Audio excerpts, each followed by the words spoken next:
Hello, this is WWE Hall of Famer Mick Foley, and if you want to catch up on the latest in amateur and Olympic wrestling, there's only one podcast to listen to. Subscribe to Baschamania, the Baschamania podcast, and have a nice day. Yeah! And speaking of WWE legends, are we in for a treat today or what? Ladies and gentlemen, welcome to episode 75 of the Baschamania podcast, where today's guest is none other than Kurt Angle. Now, I don't care if you're a WWE fan or not, because yes, he's a WWE champion, he's a WWE Hall of Famer, but he's also a state champ, NCAA champ, world champ, Olympic champ. Across both amateur and professional wrestling, Kurt Angle is one of the most decorated wrestlers of all time, and today he joins the Baschamania podcast. If you haven't subscribed to the podcast, be sure to subscribe wherever you listen. Apple, Spotify, Google, Stitcher, Overcast, wherever you listen to podcasts, be sure to subscribe to Baschamania. And if you enjoy this episode, be sure to leave a 5-star rating and review on Apple Podcasts. It's Baschamania! Let me tell you something, brother. He gave us everything he had in him tonight. What you gonna do when Baschamania runs wild on you? Oh, it's gonna be a good one. And business just picked up here on the podcast. Oh, yeah.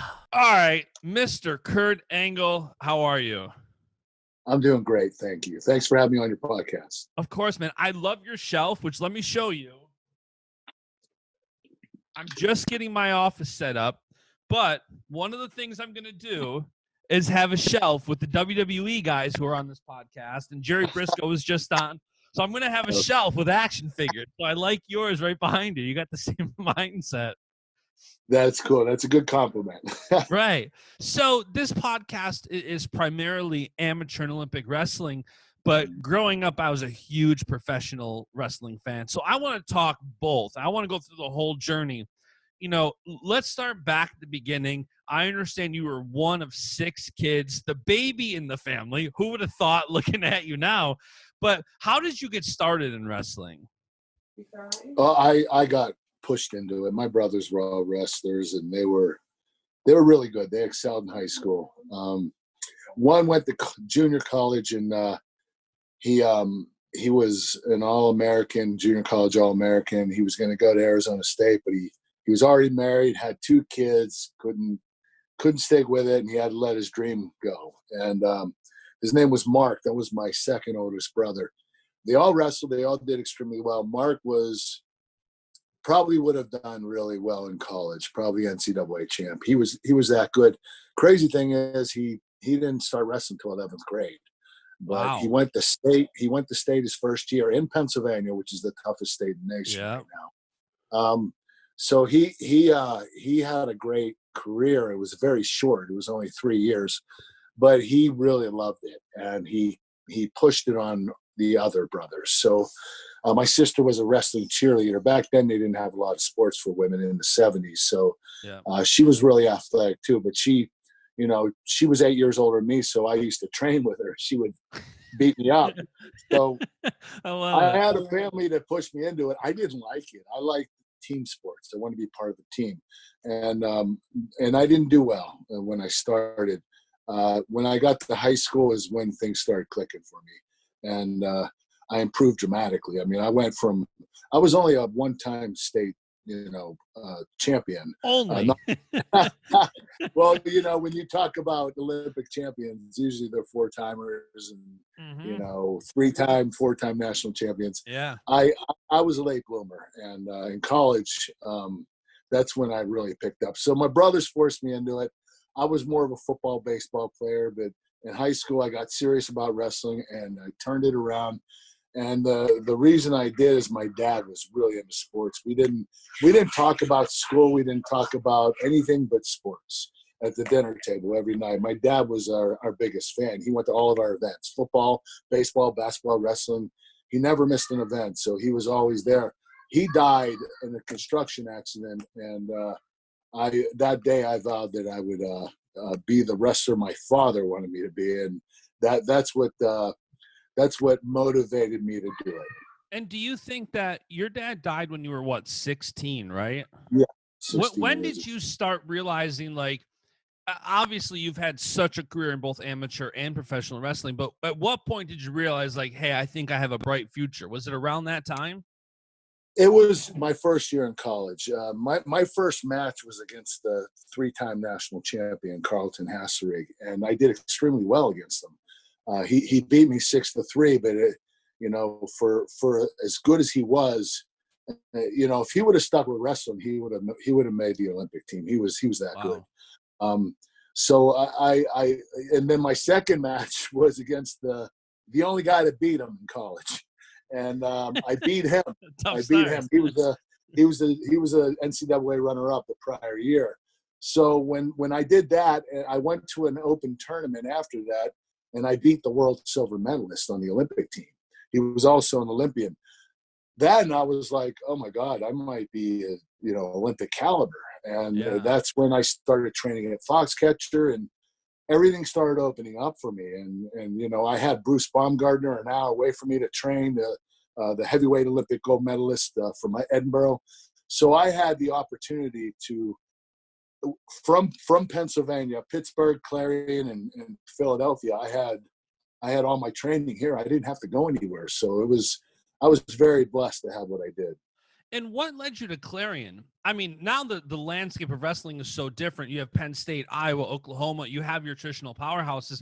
Clarion isn't one that, as a young amateur wrestling fan, you think of as the powerhouse where somebody with a lot of potential would go. What led you to Clarion initially? Well, in the 1980s, Clarion was a powerhouse. Really? The year before I got there, they placed 6th in the NCAA Division Ones. They're a Division II school, but they placed 6th. The year before that, they were ranked 3rd in the nation. They were undefeated. They beat the national champions, Penn State, in a dual meet, and they were the sleeper to win the nationals that year. And they had 9 wrestlers that were ranked in the top 8, so they were expecting 9 All-Americans.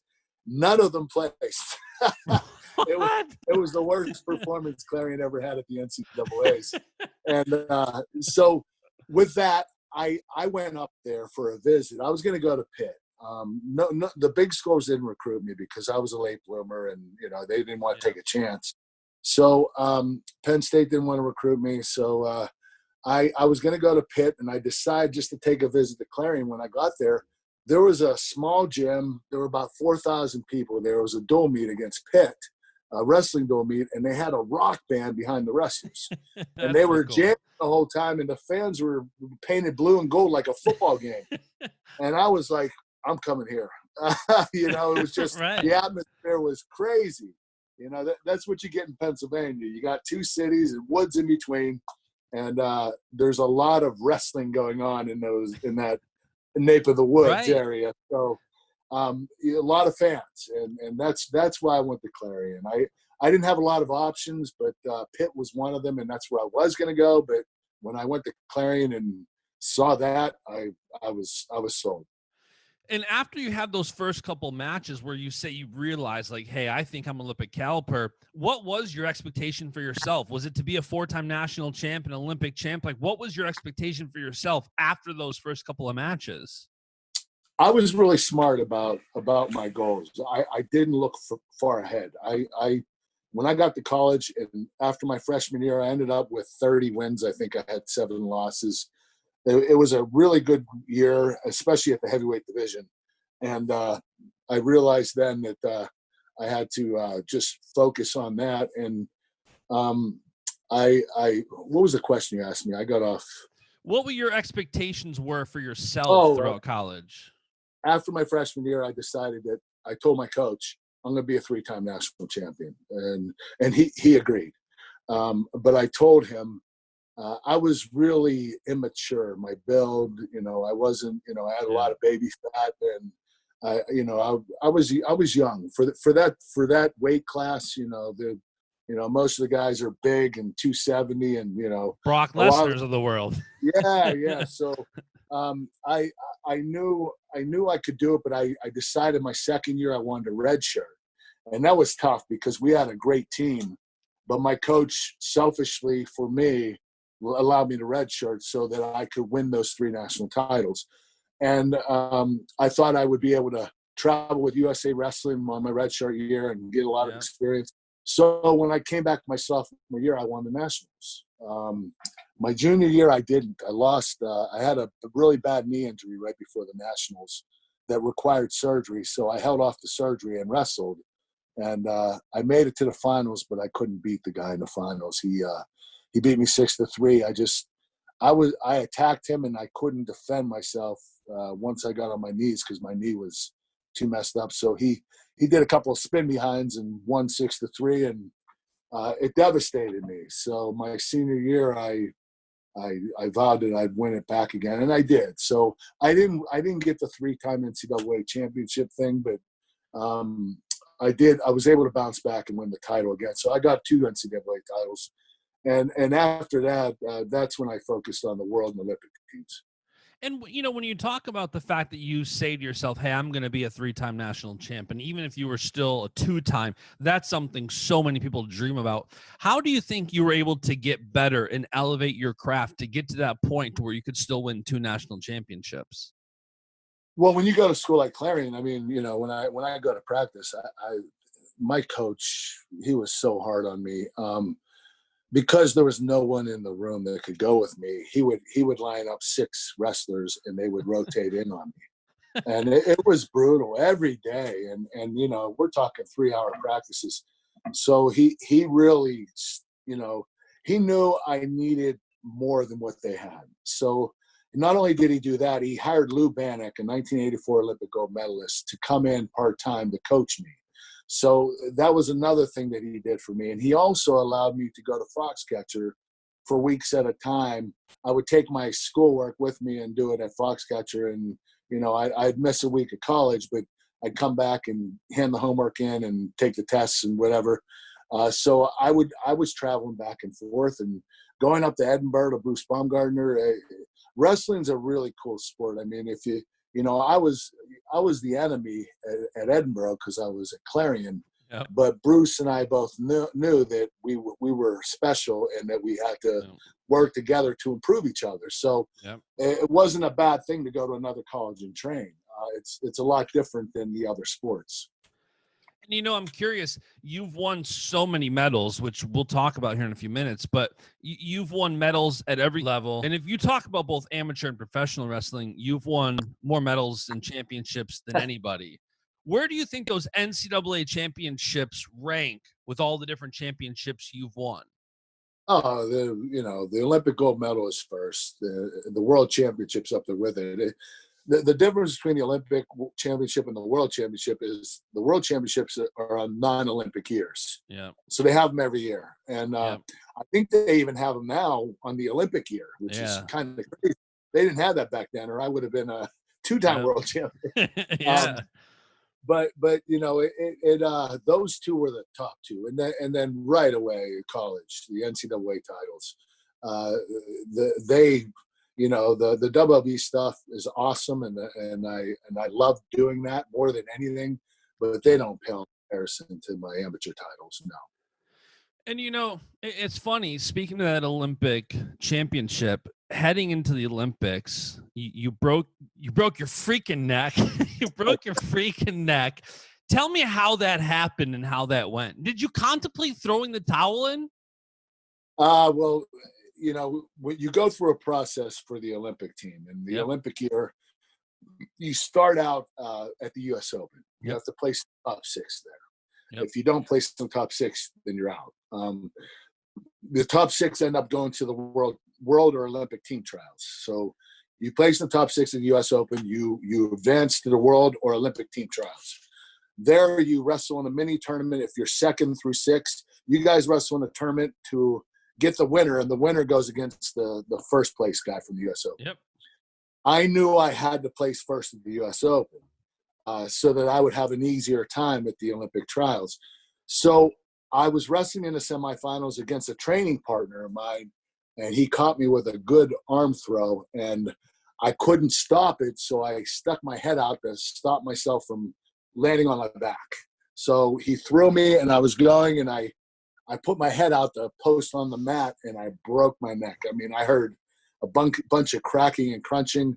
I broke 4 vertebrae, 2 discs slid into my spinal cord, and I pulled a bunch of muscles in my neck. So I had to keep going. I actually gave up 3 points there, and I had to come from behind and beat him 4-3. I didn't know my neck was broken, and I still had another match. Sure. And it was 8 hours later. I had chiropractors cranking my neck and giving me acupuncture, and it was killing me. It wasn't working. And by the time I entered the finals against Kerry McCoy, 2-time Olympic Olympian, who was really good, one of the best heavyweights. He just came on this podcast 2 weeks ago. And I couldn't do anything. So all I did was pummel with him and push him around and try to have better positioning. And it ended up, it was boring as hell, 0-0, but I won. So I advanced to the top spot. So I was in the finals of the Olympic trials. The problem was when I got home, I broke my neck. I couldn't get a doctor to clear me. They told me I was done. So I kept going to doctors till I got someone to clear. You can't do that now. Yeah. USA Wrestling, they have to clear you through their doctors. Back then, you can get away with this stuff. So I found a doctor that gave me a healing agent. It wasn't a steroid because we weren't allowed to use that. Yeah. But he gave me a healing agent. He told me, we're going to travel with you, and before each match, the trials and the Olympics, if you need it then, we're going to stick you with 12 different shots of Novocaine in your neck to numb it so you don't feel it. So I didn't feel a thing when I was wrestling. It was awesome, but the problem was when it wore off, I was in excruciating pain, and I didn't know what the damage I was doing to myself. So fortunately, I didn't do anything crazy, and I won the Olympic trials and made the Olympic team. And so the doctors did the right thing, and me taking a chance, I'm glad I did. The thing is, I didn't want to go another 4 years, and I knew I would if I didn't make the team. Yeah. So I decided that I'm going to push forward, go to the Olympics, and see what happens. And we did the same thing there, and it worked out. Was there moments of questioning whether or not you could do that? Like you have something like a broken neck. Is there moments of like, maybe I can't do this? Yeah, I tried to train, and I couldn't. I went up to Edinburgh to train with Bruce Baumgardner, and the moment he tied up with me, it hurt so badly when he grabbed my head and cranked him down.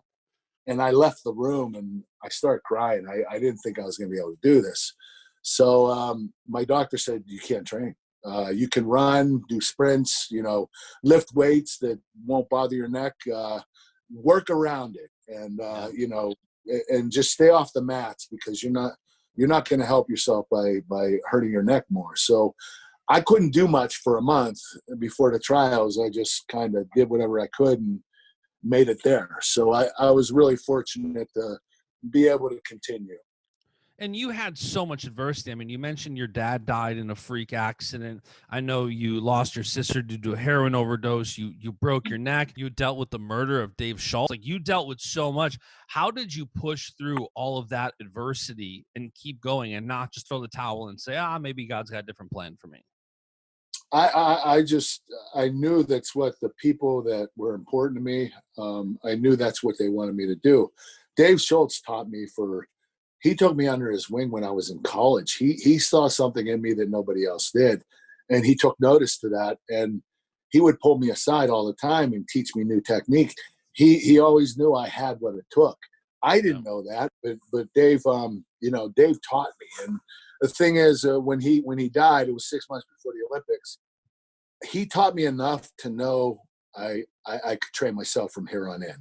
So I had other coaches, Greg Strobel, Bruce Burnett, they were awesome, Joe Say, but Dave was special. And, he learned 7 different languages just so he could learn technique from wrestlers throughout the world. He was incredible. So to lose him was really hard, but it motivated me to do what he taught me. And, I never looked back. I did everything that I wanted to do. And it was a lot of it was because of Dave. Yeah. And, after everything you endured leading up to this point, you make it for the Olympics where there's still adversity, right? There's bombs going off in Olympic Park. Like it's nuts. Did you know right then and there after you had won the gold, I did everything I wanted to do? You mean after the Olympics? Yeah, after you win the Olympics. Did you feel Yeah, like you that know what? satisfaction? Well, I'll tell you, in the finals, when we were waiting for the referee's decision, I made a promise to myself. I didn't know who won. It was really tight match between myself and Nabis Jadidi. And I took him down at the end, and the referees, only one gave me a point. The other two didn't give me the point yet. And they held off, and the time expired. So I think that last takedown was the deciding factor. So when I was sitting there waiting, just standing, the referee came back, and Abbas Jadidi, we were getting ready to see which hand they were going to raise. I told myself, if I don't win, I'm going to go another 4 years. Wow. And I didn't want to do it, but there was no way I was going to leave amateur wrestling without winning the gold medal. So when he raised his own hand, I was devastated. When the Iranian raised his own hand, I thought I lost. And then I saw the referee trying to push his hand down, and he pushed it down and to put mine up. And I thought I was devastated. And then all of a sudden I'm elated. And it was such an emotional roller coaster that I literally hugged the referee. I didn't know what to do. I mean, it was like I lost, my whole world came to an end. And then all of a sudden I won. So it was a really big emotional roller coaster. And it actually made me cry. I mean, I was probably crying more from depression than I was being excited because I thought the refs picked the other guy. So it was very interesting. Yeah, that's crazy. And before we kind of talk about the road to the WWE, I do want to touch on your faith. You've boldly touted your relationship with Jesus Christ, and I know how much it's done for you. And we keep talking about adversity. And I'm curious how much your faith has played into both your success and your career up until this point. Well, God gives me the strength to do it. I've always given him credit for everything I've done. I've always looked at life. I talk to God all the time, so I have such a great relationship with him. We talk I'm not a big get on your knees and pray. I'm a big talk to God all day and talk to him. So, I really honestly believe that our conscience that tells us what to do right and wrong, I believe that's our spirit that's attached to God. And he tells me what the right thing is, whether I want to hear it or not. When you're honest with God, you're honest with yourself. And you don't lie to yourself. You don't sugarcoat it. You tell yourself the truth and what you need to do and what you have to do. And I never thought I was any better than I was. I always worked harder to get better because I never thought I was good enough. So that has a lot to do with my relationship with God. And after the Olympics, was there prayer and was there conversations with God like, what do I do now? I fulfilled what I wanted to do, right? Like I won the Olympic gold. Like, what was next after you won the Olympics? I know Vince McMahon offered you a 10-year multi-million-dollar deal, and you're like, nah, I'm good. Initially, what was your thoughts after the Olympics? Well, I didn't know. I woke up the next day, and it was a little depressing because that's all I thought about. I did. I went to college. I got an education. I got a degree. But the only thing I was concerned about was making the Olympic team and win an Olympic gold medal. When you're done with that, you don't know where else to look. That was my motivation my whole life. So now I was like, what do I do now? And nothing was replacing that feeling. I did a sports casting job in Pittsburgh for Fox 53, and I did that for a year. It wasn't very good. I didn't like it. It was crazy. I mean, they threw me in the fire. I mean, when I tell you, guys, I'm doing an interview. Go. The first night on the air, my teleprompter went out, and my right before I got there, I ran into the producer, and all my scripts went all over the place and went out of order. So I couldn't read the script or the teleprompter. It was the worst 8 minutes of my life. And the crazy thing is that our lead sportscaster said, Kurt, I've been doing this for 20 years. That never happened to me. And that was your first night. So that's how my sportscasting, career went. But after that, after the year, I started watching WWE, and Stone Cold Steve Austin and The Rock really intrigued me. And these guys were really great athletes, and I was really impressed on how they performed. And, I understood it was entertainment, and Vince McMahon came out of the closet and said, hey, this isn't real. This is sports entertainment, and, we entertain the fans. So I decided to call the WWE, and I said, does that offer still stand? And Jim Ross said, nope, you're going to have to try out. So in late 1998, I did a tryout, and it went extremely well. I mean, in 2 hours, they offered me a contract. I was picking up on the techniques and everything. Obviously not the psychology. You don't do that right away. But it came to me relatively quickly. I literally did my first match my third day training, and it was pretty good. So they were like, we're going to start you this year. And I was like, I don't think I'm going to be ready by December of 98. I started in September. Right. So they decided to have me travel with them for Raw and SmackDown, do dark matches on Monday and Tuesday. And so I did that for about 6 months. Then they started me. And that's where it all began. Was that humbling, going up and down between you're offered a 10-year deal and you turn it down, and then you call them back and you're like, is that deal's on the table? No, you got to try out. And I love your transition to the WWE as a fan, because you're like, I'm an Olympic freaking hero. Like, was there a sense of realism to that as you're trying out? Like, I'm an Olympic hero and I got to try out? Yeah, I mean, it's my fault. I mean, thing was, I think in 98, WWE was still, losing the WCW ratings. I think they were doing really well, but I think that, 96, when they offered me the deal, I don't think they were doing as well as they were doing in 98. Right. So it was like, we need this guy. This guy's Olympic gold medalist. He's a big name. Let's get him. And then in late 98, they were like, well, we're doing pretty good now. We're beating WCW and Stone Cold Steve Austin, Rock, Triple H, Undertaker, they're headlining.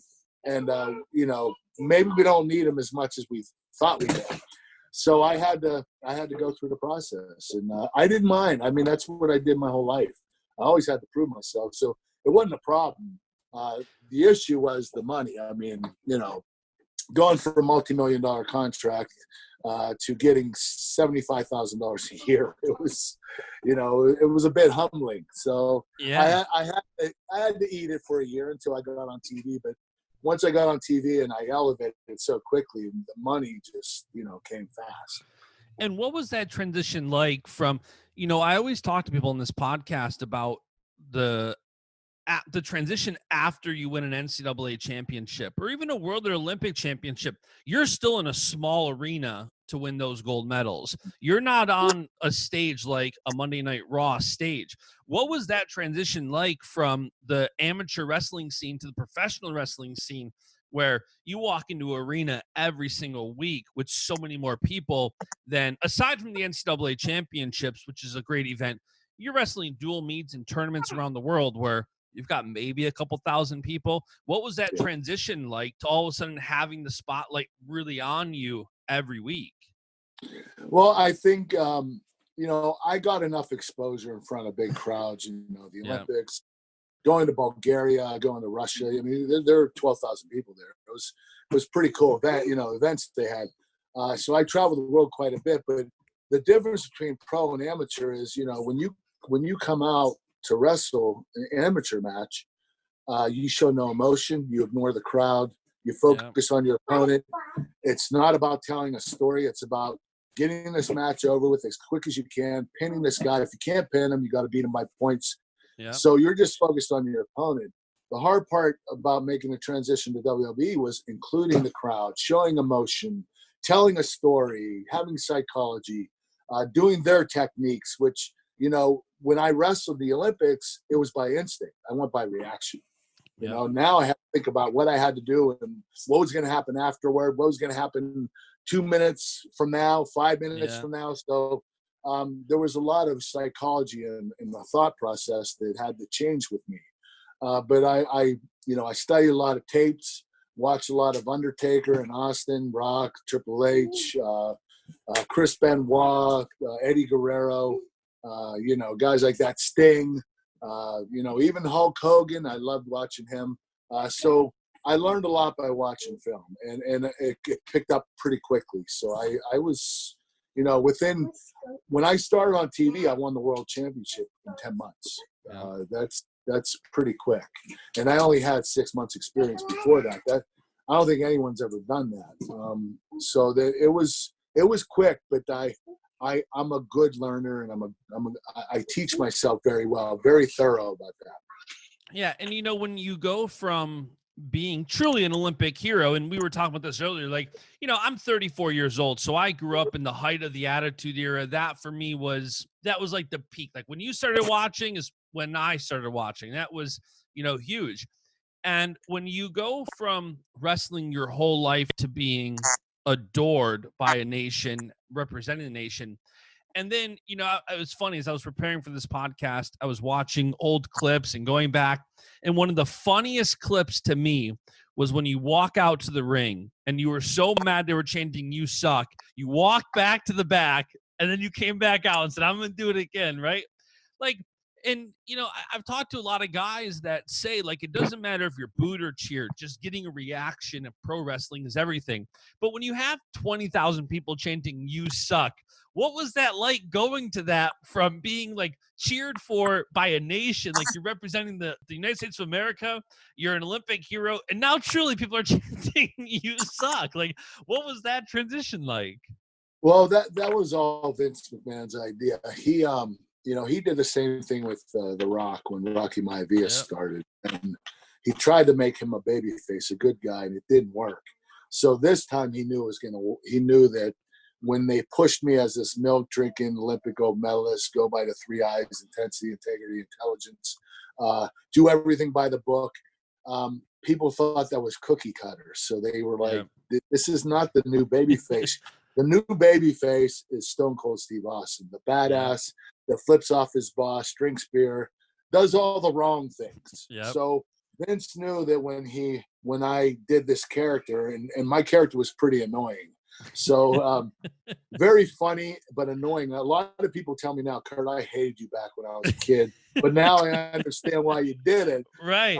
So, Vince told me to run with it and just, soak it up. And the more upset and angry I was at them chanting, "You suck," the better. And it worked extremely well. It was a really good plan that he had. Do you have like a favorite skit? Like, there's so many. Like the Milkomania, I remember like it was yesterday. Like, you're driving a milk truck down to the ring, spraying milk across the ring. Do you have a favorite skit? Like every week it was so different. Like I finally, my wife is becoming a huge amateur wrestling fan. And she never really watched pro wrestling, but I was showing her some of your stuff, and she's like, every week we were watching when you imitated HBK and when you're, doing these imitations. She's like, man, he had so many gimmicks. Like, did you have a favorite that you enjoyed the most? I actually enjoyed the stuff I did with Austin. It was, it was tough because I wanted to be wrestling at that time, but I just got done wrestling Shane McMahon in a street fight at King of the Ring 2001, and I cracked my tailbone, so I was out of commission. Austin broke a bone in his back, so he was out of commission. So Vince was like, "Geez, my 2 top guys are hurt. What do we do?" He decided to have Steve and Vince thought, "Let's have a little threesome and make it a group, and we'll do a lot of funny pre-tapes." And the crazy thing was, very little was written. They were just ideas. And then, Vince McMahon said, "Listen, do not laugh at all because we got to get this done. So you guys want, when I yell cut, you can laugh all you want." And so we were doing these stuff, with the tiny cowboy hat. The cowboy hat. So we were having fun, and it worked extremely well. We didn't know it was going to be that funny, but it was really good. That was my favorite because I didn't have to wrestle to get over. It was working so well, and it was starting to turn me babyface. So that's when I had the program with Austin afterward. And then Vince wanted me heel right back again right after it, because he, I was his best heel. I really was. And it's crazy because I won a gold medal. You think, right? He would have made me the big face of the company, but he just loved my character and he wanted me to keep doing it. So I spent most of my time in WWE as a heel. And was that natural to do those skits, to have that character? Like, I was watching like your top 10 most hilarious moments WWE put out and a couple of other videos, and it seems so natural. Like you're in a rap battle with John Cena. And being a huge amateur wrestling fan, I try to think of the Jordan Burroughs and Cal Sandersons doing that. And I'm like, there's no way. Like, was that a natural transition to that side of the business? Yeah, I didn't know I had it. I was never forced to do it, and when I had the opportunity, it just came to me, and it wasn't easy. I mean, when I started, we didn't have a lot of time to, they have NXT now, and they work on promos, and they work on pre-tapes, they work on matches, They work on technique. We didn't have that back then. We had a Dory Funk dojo where we wrestled and learned how to bump and put our matches together, but that was it. So there wasn't a lot of talking. I thought Vince was going to use me just as a wrestler, and I wasn't going to speak much. I thought I would probably have a manager, but the first night on the air, he told me to actually, it wasn't on the air. He wanted me to do a preconditioned promo in Pittsburgh, in my hometown, right after I debuted the night before in Detroit for Survivor Series. Yeah. And he was telling me what to say. He didn't write it down, so I didn't read it from a script. He told me what to say, and the whole time I'm thinking, oh my God, I'm not going to remember this. And when he got done after 5 minutes, he said, you have it. And I said, I'm sorry, Vince, but I didn't hear a word you said. And he said, all right, I'm going to tell you one more time. You better nail this. So he told me again. I got about 70% of it right, but the promo worked really well. And and that's when Vince said, okay, I just told this kid 5 minutes of stuff to say. He remembered 70% of it, and he delivered it perfectly. Okay, we have ourselves a promo guy. We have ourselves more than just a talent that's going to just wrestle in the ring. So from there, he never looked back. He just more and more. I mean, I probably did more promos and pre-tapes than any other wrestler. Maybe The Rock might be right there with me, but it was, I did a lot of that stuff, and I wrestled quite a bit. So I would say, from 2000 to 2006, I was on TV more than anybody. Yeah. And I mean, you shared the ring and you did promos with Cena, Rock, Undertaker, Austin, HBK. You shared the ring with the best of the best. And did you know at that time, like you were a part of something special where when a lot of people, especially my age in their 30s, think WWE, they think Attitude Era. And you came in just as it was going up. Like, did you know you were part of something special as it was happening? I didn't know at the time. I mean, what was really cool was we had so many superstars at that point. I think that when you're talking about top tier main event, highest level talent, there were probably more back then than ever before. Yep. Undertaker, Austin, Rock, Triple H, myself, Chris Jericho, Chris Benoit, Eddie Guerrero, Booker T came in, Goldberg, it was just, there were so many guys, Batista, there were just so many guys that were, that were top tier level. And we all shared it. We all shared the top spot. It wasn't, I think Austin and Rock probably got a little more, they had a bigger fan base, but I think that everybody shared it extremely well. We were a team, and we helped each other. We put each other over, and there weren't nobody was greedy. Nobody was saying, I'm not doing a job for him. Right. Everybody wanted to work together and make it work. And that's why WWE did so well and annihilated WCW and eventually bought them. Yeah. And wrestling with all those guys and being a part of that, did you have a favorite match? Can you look back and say that was probably my favorite match? Yeah, I mean, it won't be recognized as my best, but 2003 Royal Rumble, Chris Benoit.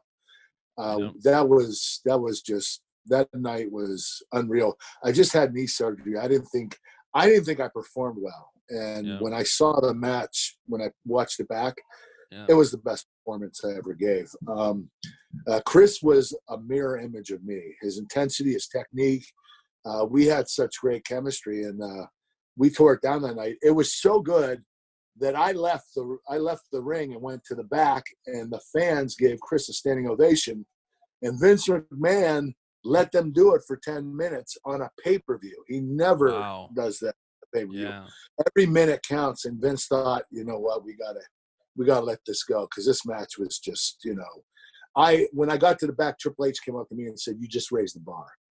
Wow. I was like, whoa, I've only been in the business 3.5 years, and one of the best wrestlers of all time just told me I raised the bar. So it was cool because by then I was a good ring general. I put that match together. I structured 95% that match with Chris. And, Chris was great because he adapted, and he was easygoing, and, he put a lot of input, but he allowed me to do it that night. And he was always cool about that. He knew I had good submission trade-offs, and I would tell a good story. So that match, and I have to say Shawn Michaels, WrestleMania 21, and Undertaker, No Way Out 2006. That match should have been a WrestleMania match. It wasn't because I was world champion. Undertaker was undefeated. Vince didn't want me to beat him at WrestleMania and then the undefeated streak. So we decided to have that pay-per-view the month before, just to give Taker a very memorable match. He wanted by that point, he wanted a special WrestleMania type of match that he never got, because he always wrestled guys that were new, that were a little green at WrestleMania. Giant Gonzalez, no disrespect to him. Other guys like I think he wrestled A-Train when he started out. There were just a lot of, or he would wrestle somebody that was getting ready to retire that wasn't the same as they were 10 years prior. So, but thank God after 2006, he had matches with Shawn Michaels. He had matches with Triple H. He had matches with John Cena. So he got those WrestleMania matches. But up until that point, he didn't have one, and he wanted one. And that's why he wanted to do it with me. But Vince turned it down. And I don't blame Vince for that. Yeah. And, when you talk about your best matches, for me, one of the most memorable ones is you doing a 60-minute Iron Man match with Brock Lesnar. That is just, and Brock is a guy who does a lot of short matches. So to go 60 minutes, that's incredible for you two. And I'm curious too, when you have a match with a guy like Brock, who is accomplished on the amateur scene too, did you guys share any kind of special bond because you both had that amateur wrestling bond? Oh yeah. Brock and I were tight. We actually traveled together. We were doing a program together, and we were traveling together. Brock and I were best friends at the time. And the night before that match, that's when my sister died of a heroin overdose. And really? And I didn't want to wrestle the next day. I thought about it. Vince McMahon called me and said, "You don't have to do this, but we would like you to do it if you can." I said, "Well, Vince, let me get to that town. We'll travel there tonight. Let me see how I feel in the morning." I didn't sleep that night. I was really depressed.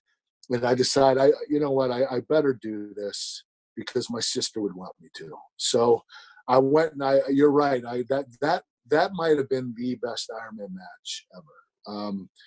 I put it up there with HBK and Bret Hart. The difference was, they didn't have a finish in the 60 minutes. We had 7. So we probably had an advantage because we were able to have more finishes that the fans would get into. So the match was really great story. Problem with the 60-minute Ironman matches, you can't memorize everything. Yeah. You can memorize maybe 15 minutes. The other 45 you have to improvise.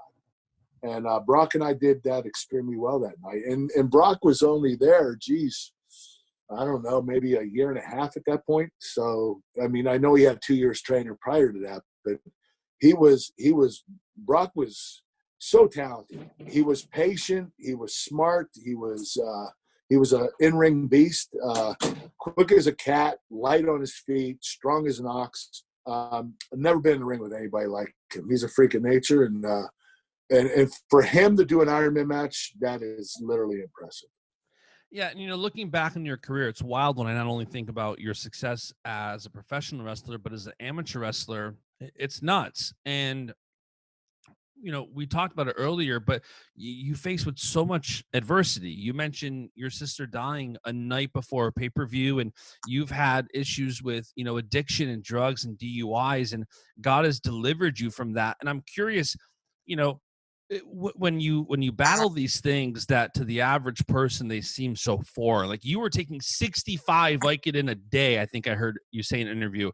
How does an addiction like that, when you have so much success and such a tough career, how does something like that develop? Well, I broke my neck again in 2003, and that's when a doctor prescribed painkillers to me. When I started, I was hooked. I liked it. I loved it. I loved the feeling. Made me feel no pain. It made me energetic. Some people makes them tired. Made me feel energetic. And I started taking 1, and then 2, then 4, then 8, and it just spiraled out of control. And the problem was, when you start taking them, that dosage doesn't help you anymore. You build a tolerance, and then you have to take more. And that's the problem with painkillers. Opioids opiates are so bad. And so I just got caught in it. And, and I want to clarify one thing. A lot of fans, make fun of me and tell me I was perk Kurt Angle and I was high when I wrestled all the time. I didn't wrestle high. I stayed sober when I wrestled. I got high when I wasn't wrestling, after the match. Or I would take the pills in the morning, and I would, my head would clear up, and then I never wrestled high. That would be the dumbest thing in the world. So I would always do it afterward, or when I woke up in the morning, but I would stay away from it during the day. It was, when you get caught in that stuff, it's hard to get out. And you get to a point where you no longer get high. You just don't want to have withdrawal. Yeah. So you take it so you don't have withdrawal. And I got stuck in that. And that was my demise of why I wanted to leave WWE. I also was getting injured so much.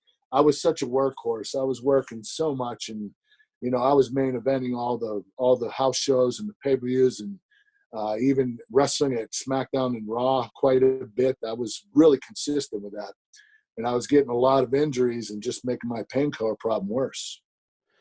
And, I know the power of saying to someone, like, I've gone through this, I've endured that, I've been there. Like, I was living out of my car for a period of time. I've been dead broke. I've gone through so much, and it's such a powerful testimony and powerful words of encouragement to encourage someone. And I know you've developed an app. I know you speak a lot. I'm curious how you've been able to use your deliverance from addiction and the platform God's given you, and how you've used that to help people, and both from a cautionary standpoint, like, hey, be careful, don't get involved in this.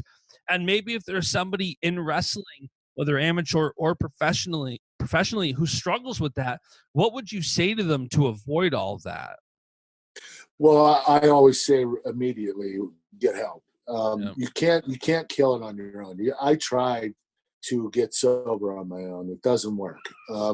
You have to get professional help. And, they don't want to hear that. I didn't want to hear that, but there's no other way. So I think the biggest thing is you got to either go to your doctor, and the doctor needs to control what you take, wean off of it slowly so that you can get down to a decent dose, and then wean off of it even more until you're completely done with it. Or you go to rehab. And I didn't want to go through the pain of doing the withdrawal for a couple of months and weaning off the pills.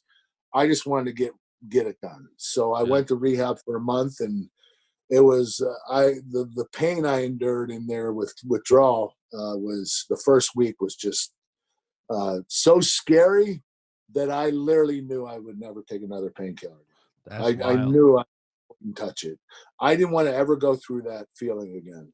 And in the final 3 weeks I spent in rehab, I learned so much about my disease and what I had to do refrain from it. And it worked out extremely well. I've been 7 years clean and sober, and I started an app a few years ago, Angle Strong, and I would get on calls with people and talk to them about their situation. And we did that for a few years, but money was running out and we weren't getting sponsors, so we had to, put it to an end. So now I'm doing a deal with Banyan Addiction Centers, and we're in the process of signing a deal. I'll be doing speeches for them, representing them, doing media days. I always stay in the addiction recovery business because it's what keeps me clean. Helping others always helps me. So when you give, it gives back to you. And I really believe anybody that's, a former addict or an addict himself, you're always an addict once you're in it. But anybody that's like that, they'll tell you it's great to be able to talk about it. You have to express yourself and tell people what's bothering you and what you like and what you don't like. It just makes you feel better. And you can take things, that load off your chest and, just talk about what you need to talk about, and you feel better. And I imagine too, between both your relationship with Jesus and I think you have 5 kids. I've heard them running around, kind of playing around the office, and I'm kind of chuckling, as me and my wife get ready to start having kids. Like, it makes me smile to hear that. Like, that's got to mean so much to you to have these kids that look up to you, like, and then to give back, to not only make sure that you stay around and you stay healthy and clean, but other people who are going to endure that too. Like, man, to miss out on that, I can't even imagine. I'm sure that's a blessing too, to be able to help impact other people, saying, look what God's blessed me with. Don't miss out on this. Yeah, you're without a doubt. I spent the first 45 years of my life just, worried about myself. I was very selfish and didn't worry about my wife or my kids. It was all about me and what I had to do to make myself better or make more money or whatever it had to do. Now it's about them, and it has made me a better person, a better parent, a better individual, and I love being a father and helping them. Now I'm going to their sporting events and helping them. And my dad did that for me. My brothers did that for me, and I feel that I need to do that for my kids. Yeah. And we talk about the platform you have, and I'm curious, on a completely different note, are you surprised right now? So many amateur wrestlers are going the MMA route. They want the bigger stage. They want the bigger platform, whether selfishly or selflessly. They want that bigger platform. And you see so many more wrestlers going the MMA route than professional wrestling. Are you surprised by that? No, I think that, being an amateur wrestler, that's the MMA is such a great avenue for them to broaden their career, to go beyond the Olympics and the Worlds and the college nationals and everything. You can continue your career there. Like, I'll give you an example. If there's a guy that's making the Olympic team and the world teams, and you're in second and third place, and you can never beat that guy. You keep trying for years and you can't, and he's not retiring, and you're like, what am I going to do? I keep placing second. Well, you can go to MMA and broaden your career that way.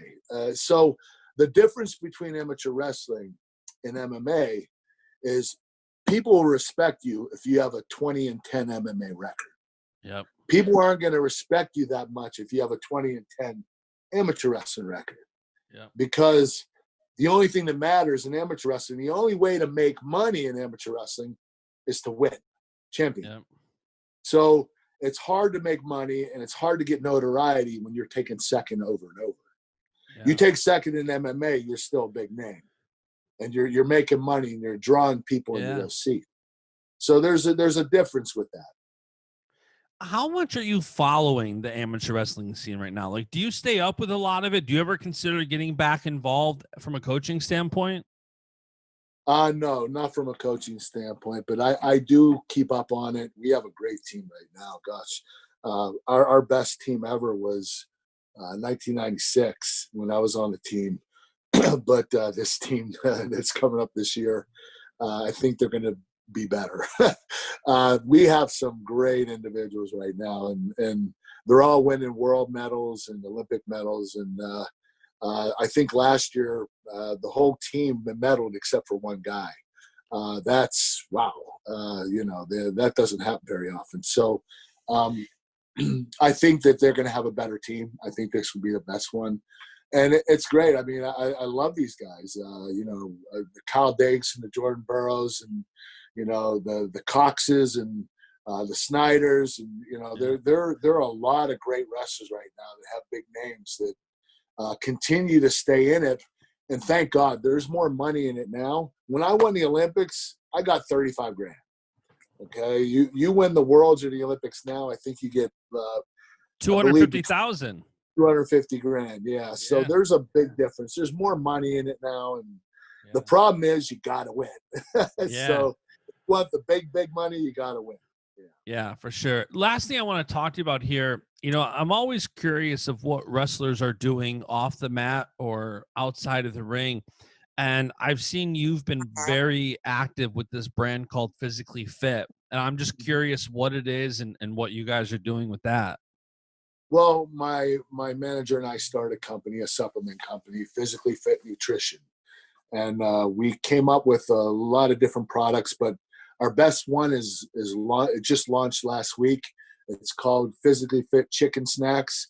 We also have the Smart Snacks organic plant protein.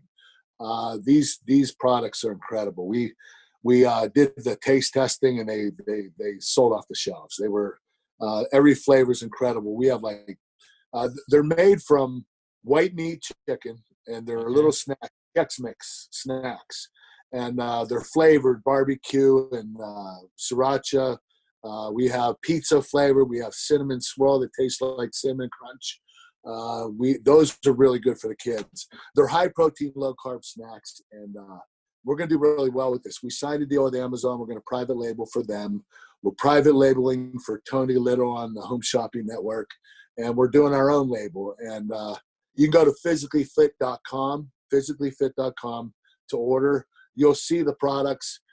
We have 4 flavors of plant protein and 7 flavors of the chicken snacks. So it's going to do extremely well. We've done well with our fiber and protein products, but this one's going to be the one. And it's really special to me. I saw the ads for it, and I'm like, man, these actually look good. And I love the dad in you. Right away, it's like the kids will love it. My kids eat all mine, so I can't keep them. The only ones they don't like is the sriracha because they're too hot. Yeah. But, the barbecue and the pizza and the cinnamon swirl, they love it. Kids absolutely love it. And it's great because, they're about 100 calories per serving, but they're 10 grams of protein, which is perfect. That's 40% of the calories are protein. So it's a perfect meal. There's seven servings per bag, which is 70 grams of protein a bag for $9.99. That's $1.40 per serving. That's a really good price. So we've been able to get our price down pretty low. Yeah, I'd say so. Well, listen, man, I could talk to you for hours. I know you got kids running around, so I gotta take my son to karate. I'm gonna go let you play dad real quick before I let you go. You got to fulfill the 18-year-old Justin. You got to give me an "Oh, it's true, it's damn true." You want me to do a promo for your podcast? Yes. It's called Baschamania Podcast. Right? Yep. All right. Hey, it's your Olympic hero, Kurt Angle, and you're listening to the Baschamania Podcast. Oh, it's true. It's damn true. I love it, man. Listen, thank you so much for taking the time. You don't know how much it means to me, and I know the entire amateur wrestling community is going to enjoy this. So thank you so much. I hope we will speak soon. Have a good day, my man. Thanks for having me on, man. Take care. Always. And that is it for today's episode. Thank you so much for tuning in. I hope you enjoyed this conversation as much as I did. If you did enjoy this episode of the podcast, be sure to leave a 5-star rating review on Apple Podcasts, and be sure to subscribe so you don't miss out on more episodes. For more wrestling content, be sure to follow Baschamania on Facebook, Twitter, and Instagram, and follow me. I'm at JBash on Instagram and at JustinJBash on Twitter. I'll be back with another episode shortly. See ya. and the beat goes on, beat goes on, beat goes on, beat goes on, beat goes